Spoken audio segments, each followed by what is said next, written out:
You keep looking. Hope everybody's keeping up with your Bible reading. This week it's going to be in Acts chapter 9. Now, last week we read in Acts 12, Jeff, and Romans 12, yes. Yeah. And I got that. Boy, that was clear.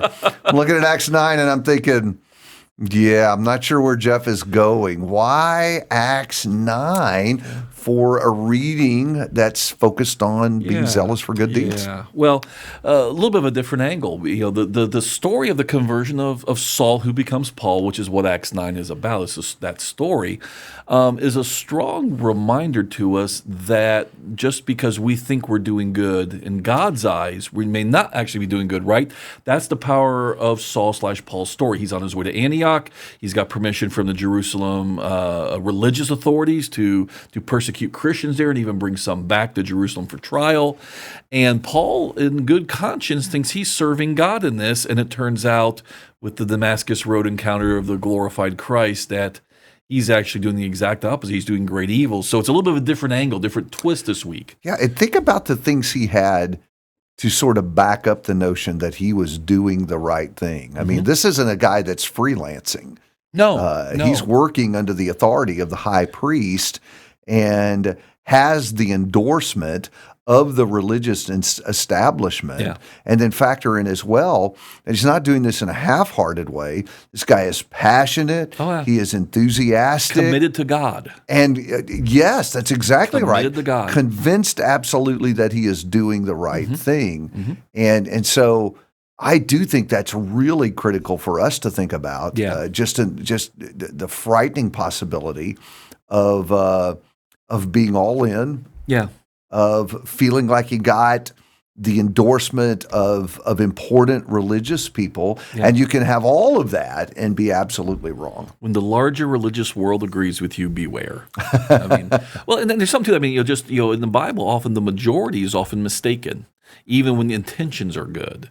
And there was a mid-20th century writer who made the fascinating observation at one point that the road to the Nazi gas chambers was paved with tenderness. In other words, people find a way of rationalizing whatever they're doing as good, but is it really a good work?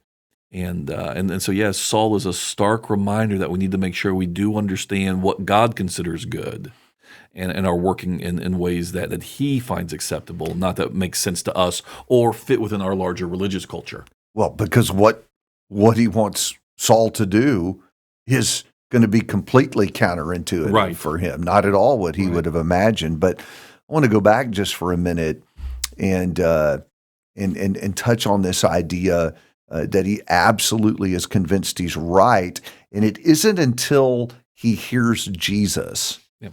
That his life gets oriented in the right direction. And so, in terms of the point you made a minute ago about we need to be sure, the only way to be sure is by hearing Jesus. I see a lot, especially young disciples, though certainly not limited to young disciples, who are drawn to what I would describe as religious fads. For example, absolutely. The community church movement is a huge religious fad right now, particularly because of their contemporary styled worship. And so think about what you have there. You have a movement that is popular, so lots of people are saying this is the thing. And you have a mode of worship that seems to stir lots and lots of enthusiasm and passion. And yet, when we hear Jesus, it doesn't pass that test. Right. And so, same thing is true for us as well. We need to be cautious. Just because the religious wave is moving that direction, how many times has it been moving in the wrong direction? Yeah. And it's the guy who's standing back, calling people, saying, we need to hear Jesus on this. Right. That's really got the answer. That's right. That's right. And again, the other thing is sometimes, again, the world, in the larger religious world, expects the church as the church to do certain forms of social good. Right. Whereas Jesus, again, listening to Jesus is very clear, even before Pilate. My kingdom is not of this world. It's not here to solve this world's political, social, whatever problems. It is literally the ark on which God is putting individuals who are being saved to lift them out of this irreparably broken world. It's not here to fix it. It's here to lead people out of it. And so, yeah, again, we listen to Jesus, my kingdom's not of this world, whereas the larger religious world, so many religious groups, and we feel pressure sometimes. I've been pressured sometimes, even here at the building, gotten letters and phone calls from religious leaders in the community wanting this congregation to join in certain larger activities in the area. And just have to respectfully decline. That's not what Jesus, as far as I can see in the book, said that this work is about. So on a deeply personal level, because actually the story in Acts 9 is a personal story. Yeah. It isn't about a religious movement as much as it's about a man who has been caught up in the wrong thing.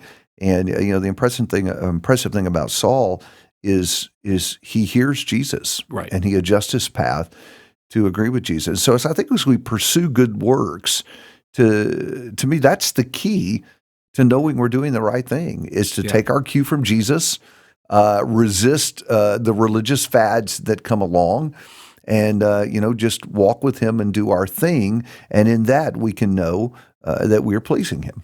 And the real test then, as you rightly bring it back down to the individual level, Paul really was a true follower of God, because when he found out that God and Jesus don't want him to serve him in this way, rather than getting angry or resisting, he quit.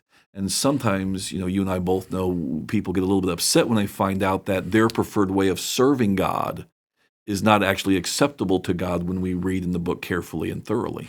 So what you're doing is right now you're raining on some people's parade, because they want the freedom.